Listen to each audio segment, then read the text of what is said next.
This is where things got interesting in Group C. As there were no specific restrictions on engine displacement or configuration, the emphasis on fuel efficiency afforded manufacturers a huge amount of flexibility in exploring alternative powertrain options. This led to possibly the most diverse period in endurance racing, while teams experimented with various engine types, running the gamut from turbocharged 4-cylinders to naturally aspirated V8s, 10s, and 12s, and we even had Mazda over there in their own corner doing their thing with their screaming Vonkel rotary engines. Advancements in engine management systems, EMS, were also critical for optimizing fuel efficiency. Throughout the era, substantial advancements were made in areas such as electronic fuel ignition, turbo management, particularly anti-lag systems, live car-to-pit telemetry, programmable ECUs to enable different performance profiles, and built-in diagnostic systems that could detect early signs of engine trouble and warn the driver to prevent a total mechanical failure.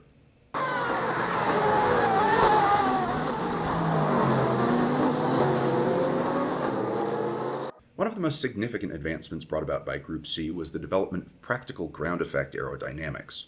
Though initially debuting in Formula One, ground effect aero found a more welcoming home in Group C. Ground effect essentially makes use of a special shaping of the car's underbody to generate low pressure zones, this creating essentially a vacuum that sucks the car to the track and thus increases downforce without the traditional drag associated with large spoilers. The iterative design of various tunnels and diffusers under the car played a crucial role in optimizing ground effect throughout the era, allowing for higher cornering speeds and improved vehicle stability. In furtherance of maximizing aerodynamic efficiency, the era saw heavy investment in wind tunnel testing. This approach facilitated a greater level of precision in making adjustments to bodywork, wing configurations, and underbody designs without the need for extensive on-track testing. Looking at the designs from the early 80s through the progression of the series, it's fairly easy to track the evolution of aerodynamics as a practical science, whereas in the Group 6 era it remained more of a blend between art form and theoretical exercise, despite Ford's massive investments in computer technology and testing to try and bring it into a more quantitative exercise.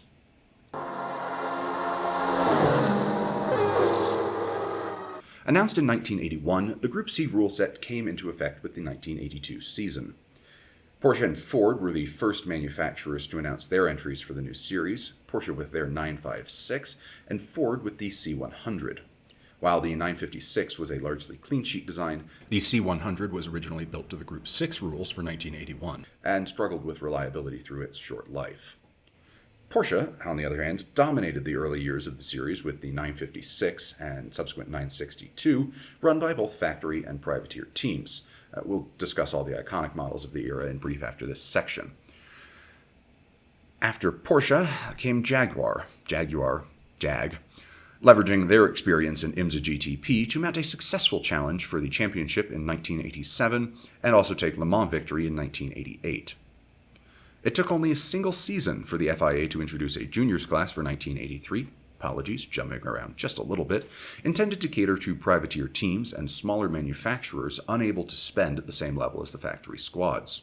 This class had a lower minimum weight and fuel capacity requirement, and thus encouraged the use of smaller, lower-powered engines.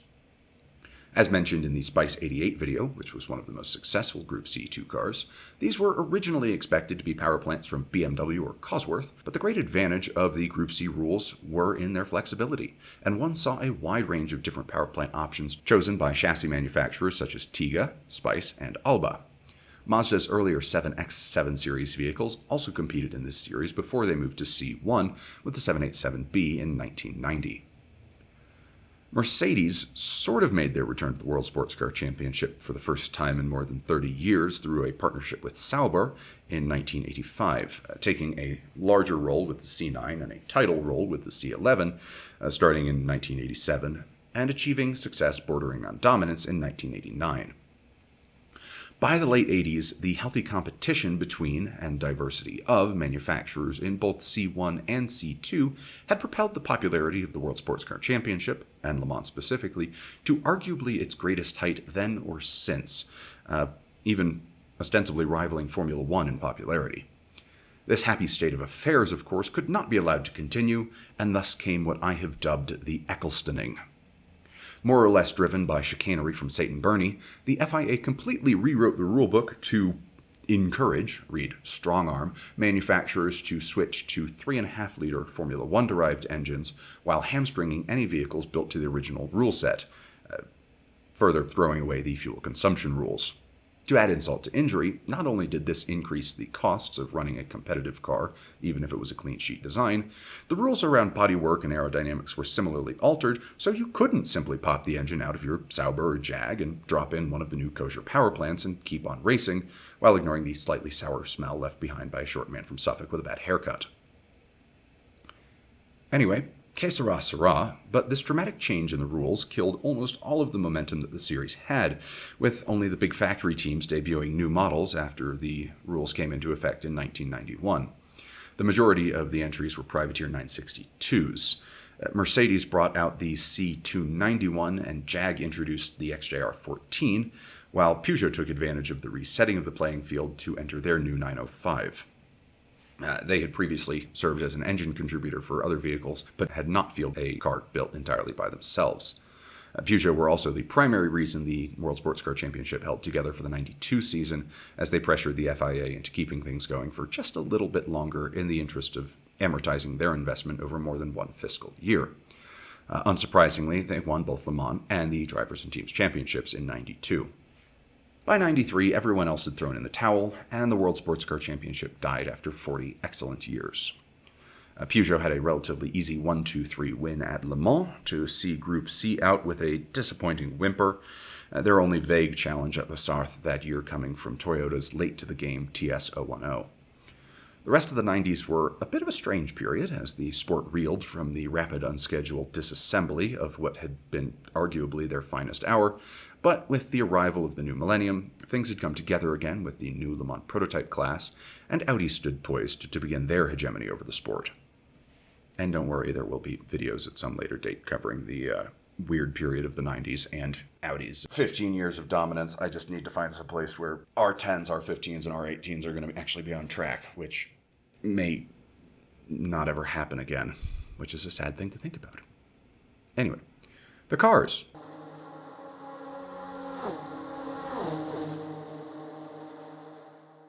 Porsche had built themselves into the sports car world's proverbial 800-pound gorilla through increasing success in the 60s, 70s, and early 80s, starting with the 904. Hey, we talked about that last week. And iteratively developing the line into the 917 that earned the Stuttgarters their first outright victory at Le Sarthe less than 20 years after their debut. They continued their momentum throughout the 1970s with nominally 911-derived 936s and 935s, which relied on enormous turbos and brute force power to take wins at Le Mans in 76, 77, 79, and 81. One of the first two cars announced to the new Group C rule set, the Porsche 956, and its successor, the 962, are arguably the most iconic of the Group C racers. The 956 debuted in 1982, quickly establishing dominance with a 1-2-3 finish at Le Mans that year. It represented an enormous leap in Porsche's design philosophy for the time, and was the first car built by the marque to feature an aluminum monocoque chassis, a double-clutch gearbox known as the... Is it German? Oh, it's a German name, and it's really complicated. So let me just spell this out. It's a DOPPELKUPPLUNG. SGETRIE. That's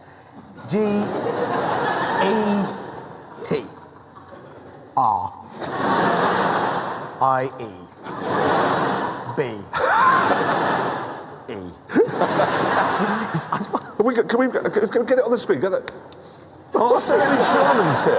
That's a long word. And ground effect Aero that produced almost 3 times the downforce of the 1970 Le Mans winning 917K. But as much as things change, the more they stay the same. The debut drivetrain was largely carried over from the 936, utilizing its 635 horsepower, 2.65-liter flat 6, and a 5-speed manual transmission, the PDK not coming into full use until the 956B. And the factory-supported Rothmans team, responsible for one of the best-looking liveries in the sponsorship era of the sport, did receive a bit of performance help relative to their privateer competition through access to a single-piece undertray that reportedly improved airflow and ground effect downforce below the car relative to the 2-piece undertrays offered to the non-factory teams. 1982 saw the factory team take its second win in a row, with the team of Jackie Ickx and Derek Bell taking their third win as a dynamic duo and leading the race essentially unchallenged from start to finish. They won the World Championship that year as well, and 956s would take Le Mans and WSC top honors each year until 1986, with Yost Racing making its mark in the updated 956B, which featured an improved Bosch ECU and a redesigned chassis for better efficiency. The 956 was gradually replaced by the 962, introduced in 1984. This new car built on the 956's foundation with enhancements in safety and performance. The longer wheelbase and improved cockpit design met adjustments to the Group C safety regulations and returned a Porsche prototype to eligibility for IMSA's GTP class, which was built on a modification of the original ACO regulations, while several engine options were available depending on one's budget, competition focus, and eligibility changes through the years, though all were equipped with either single or twin Kühnle, Kopp und Kausch turbocharged flat sixes. I bring up the full name of the turbochargers because they're usually abbreviated as KKK, and while fringe American white supremacy groups probably aren't involved in the manufacture of high-precision engine equipment, it's worth bringing it up just in case some idiot decides to try and say something stupid in the comments. Celebrated for its drivability and power, the 962 is probably the most produced modern-ish prototype of all time, with 91 cars built between 1984 and 1991, far surpassing the still commendable 28 956s built from 82 to 84. 962s won Le Mans and the championship in 86, and just Le Mans in 87, with the championship for teams going instead to Jag, whose star was rising and built on its experience in IMSA GTP. The 956 held the outright lap record of the Nürburgring Nordschleife for 35 years, until Porsche's swan song for LMP1, the 919 Evo, finally bested Stefan Belloff's 6:11.13 in a staggeringly quick lap by Timo Bernhardt, although Belloff's race lap record for the 1,000 kilometers race still stands. Unfortunately, Herr Belloff would later pass away in a collision behind the wheel of a 956 at the 1985 1,000 kilometers of Spa, prompting most teams to switch to the safer 962, with Yost Racing the last team to campaign the 956, and also give it a final win in 1986 at the season closer in Fuji, also the model's final competition outing. A heavily reworked 962, badged as a Dauer, would earn a final headline victory for the model family in 1994 at Le Mans, with the last win for an unmodified car coming later that year in Japanese competition.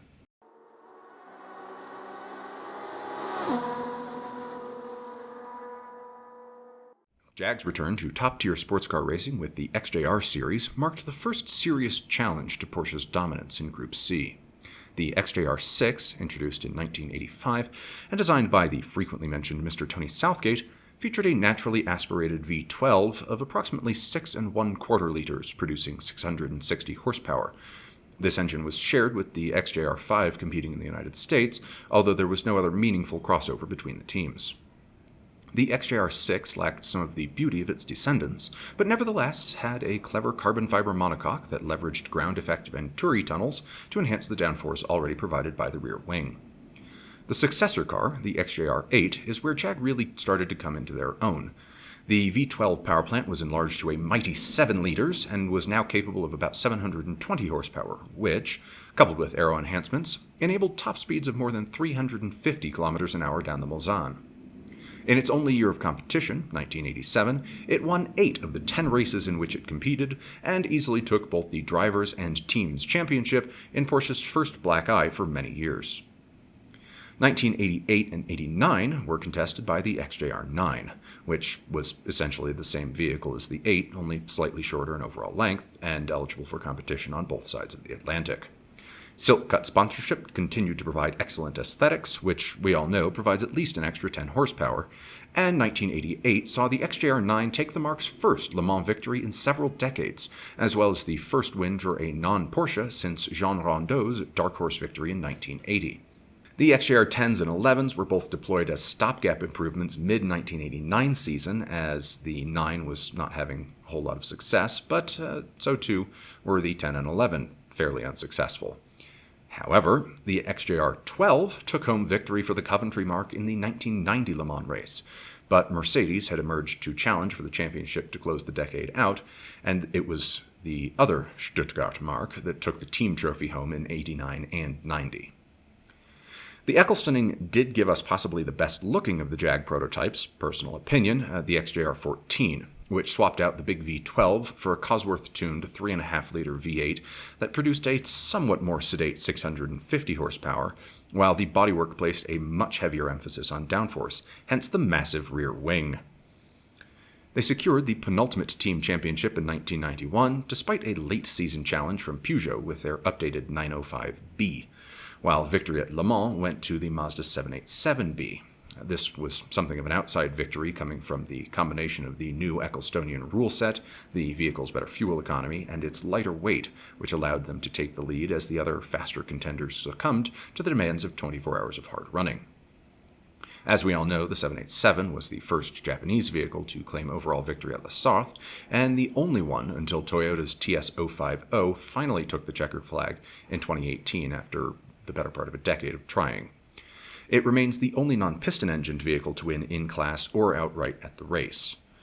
I've decided this, along with the extensive 767B video I did a few months ago, counts as the overview for the 787B for the purposes of this video as well, because apart from the Le Mans win and its wonderful noise, its World Sports Car Championship results aren't particularly exciting reading, mainly because there aren't any.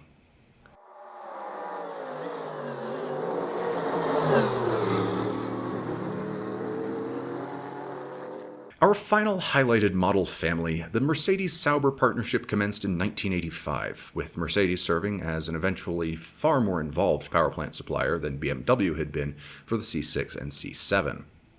The C8, 9, and 11, I'm not sure what happened to the C10, all used Mercedes 5-liter V8 engines with twin KKK turbochargers, although factory support from Mercedes was through somewhat backdoor channels in the first years of the program, utilizing a Swiss engine builder as a cover.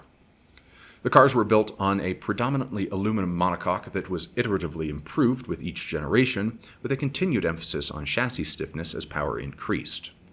The original M117 V8 in the C8 produced somewhere around 630 horsepower, while the C9's M119 was capable of up to 820 horsepower by 1989.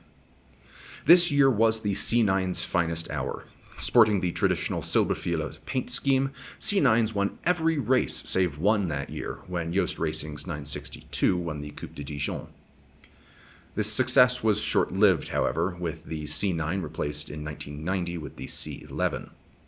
With the C11, Mercedes had finally taken full ownership of the program, admittedly with Sauber still a partner, but the car was no longer called a Sauber. The C8 was just labeled a Sauber, the C9 was a Sauber-Mercedes, and the C11 thus was just a Mercedes. The aluminum chassis was replaced in the C11 with a carbon fiber one. This improved downforce while reducing vehicle weight and further improving chassis stiffness. The engine was retained with a new transmission, and they dominated the 1990 championship again, but skipped Le Mans because it wasn't in the World Sports Car Championship that year. The C11, like the 962, was celebrated for its drivability and received further plaudits for its fuel economy from the low-pressure turbochargers. Next, unfortunately, came the C291. Utilizing a bespoke flat 12, model code M291, hence the car's name, it was seriously down on power from the M119, making at best about 600 bhp, and an attempt to retain the chassis design and aerodynamics from the previous C cars meant that the vehicle's performance was inherently flawed. The 1991 season, its only outing in competition, saw only two vaguely bright spots, a second place at Silverstone and a first at Autopolis in Japan. They failed to qualify at Le Mans that year, so the Mercedes team ran the older C11 cars, and no other race saw a finish within the top 10. A comprehensive redesign that rather resembled the XJR14, the C292, was considered, but Mercedes has always been a risk-averse organization, and they pulled the plug on the program after the disappointment of the 1991 season.